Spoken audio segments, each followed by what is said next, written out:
Definisi psikologi forensik. Psikologi forensik adalah aplikasi metode, teori, dan konsep-konsep psikologi dalam sistem hukum. Setting kliennya bervariasi, mencakup anak-anak maupun orang dewasa.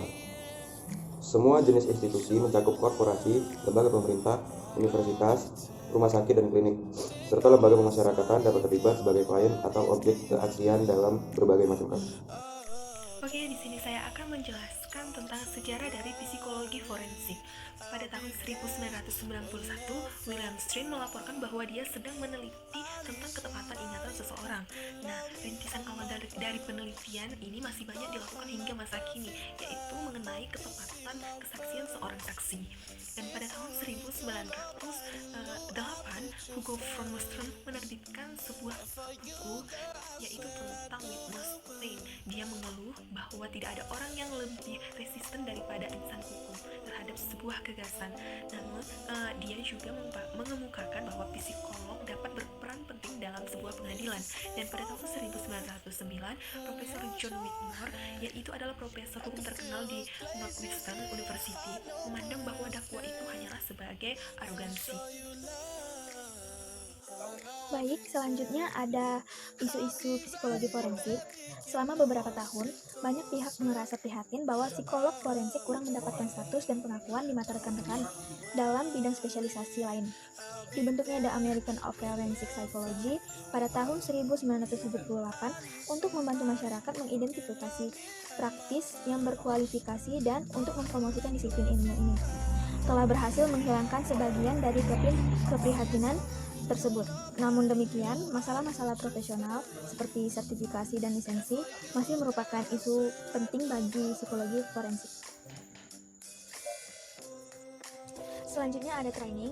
Training dalam psikologi forensik ditunjukkan untuk memberikan pengenalan kepada mahasiswa tentang pengujian hukum dan konsep-konsep hukum, pengetahuan tentang literatur yang relevan, dan orientasi terhadap ruangan pengadilan. Di samping mendapatkan training yang baik dalam bidang psikologi klinis.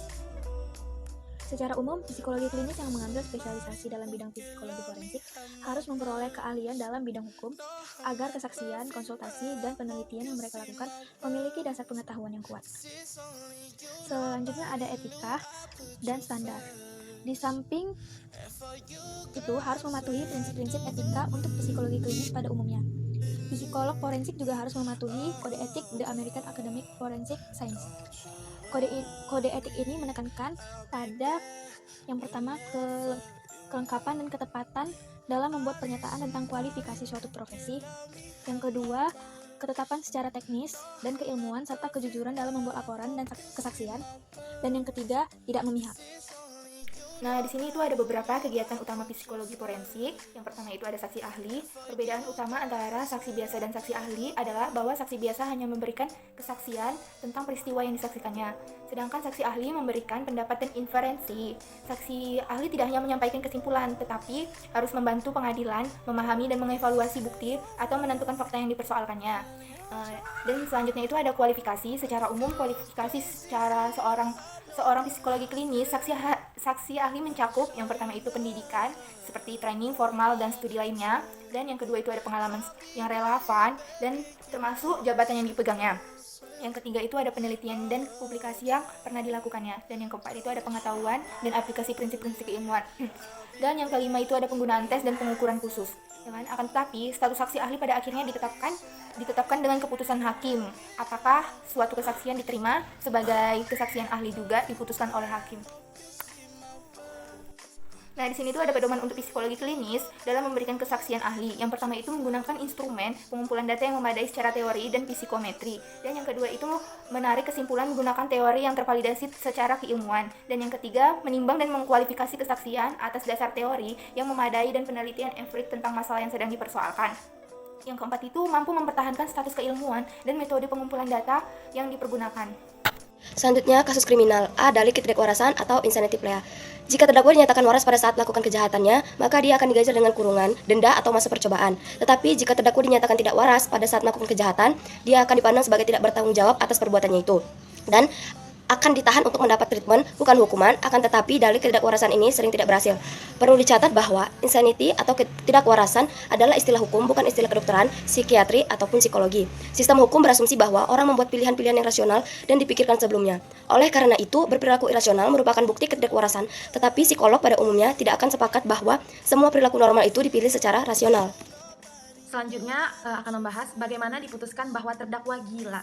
Perlu teman-teman ketahui bahwa istilah kegilaan merupakan istilah hukum, bukan istilah medis ataupun psikologis. Nah, bisa teman-teman lihat di slide, di situ ada 3 standar. Yang standar pertama itu standar tertua, ialah aturan Efnachten di Inggris 1843 yang menyatakan bahwa suatu pembelaan insanitas dapat diterima jika dapat dibuktikan bahwa orang yang melanggar perbuatan hukum itu melakukan dalam keadaan terganggu nalarnya akibat penyakit jiwa, tidak mengetahui hakikat dan kualitas perbuatan yang dilakukan itu salah.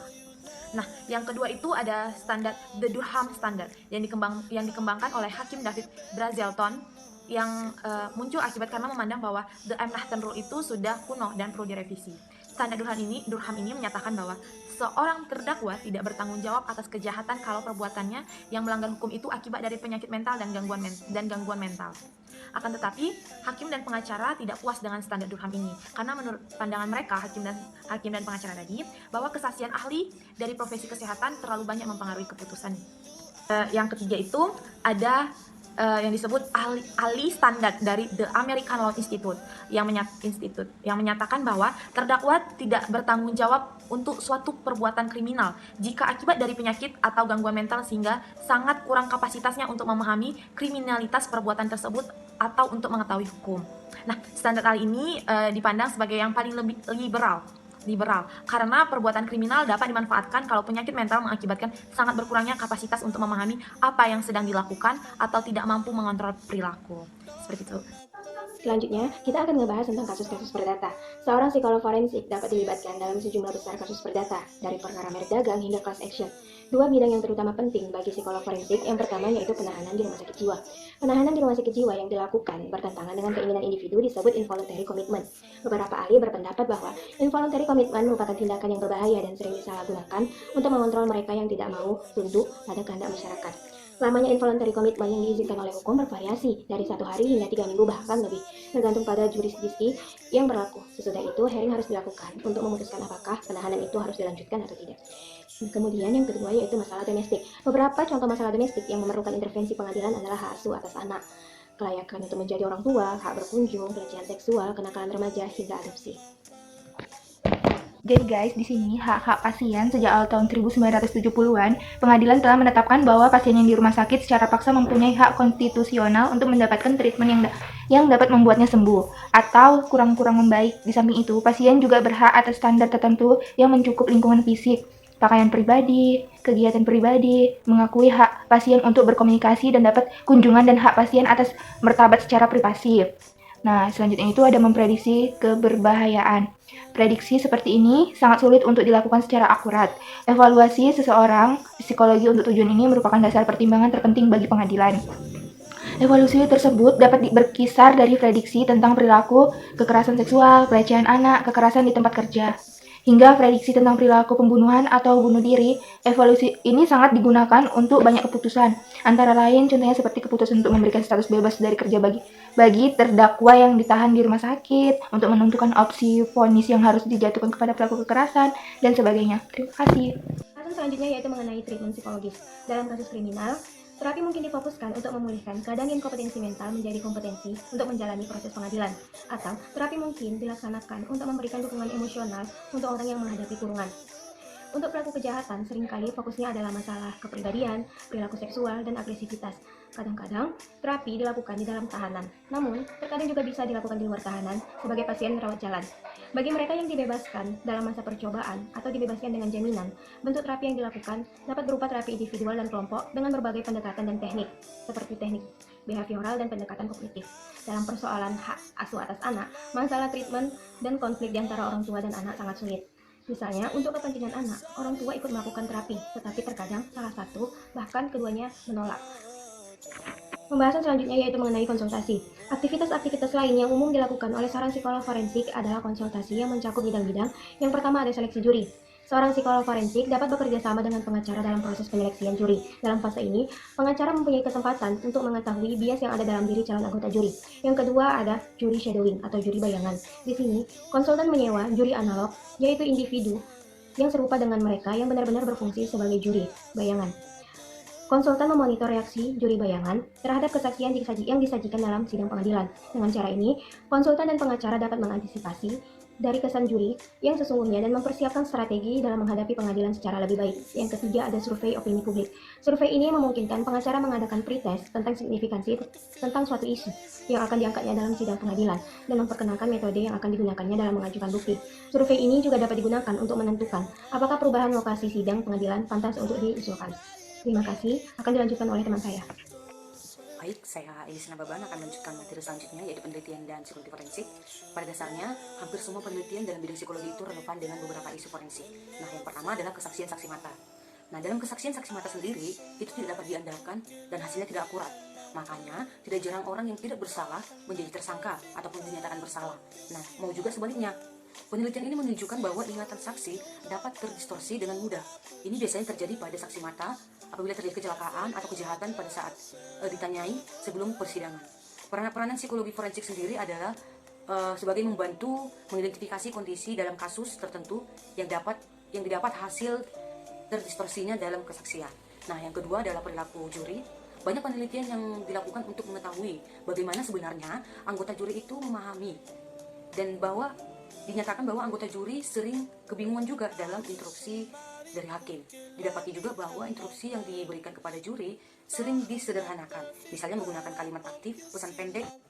Baik, kesimpulan dari hasil materi kami adalah psikologi forensik adalah disiplin yang mengaplikasikan metode, teori, dan konsep-konsep psikologi pada sistem hukum. Dapat juga berfungsi sebagai saksi ahli atau sebagai konsultan untuk kasus kriminal maupun perdata. Nah, psikologi forensik juga dapat dimintai untuk menganalisis hak pasien atau untuk mengevaluasi dan memprediksi apakah pasien akan berbahaya bagi dirinya dan orang lain. Selain itu juga dapat melakukan penelitian tentang isu-isu penting seperti kesaksian mata dari perilaku juri. Demikian yang dapat kami sampaikan, kami harap teman-teman dapat memahaminya. Terima kasih, salam sehat luar biasa, selamat pagi semuanya.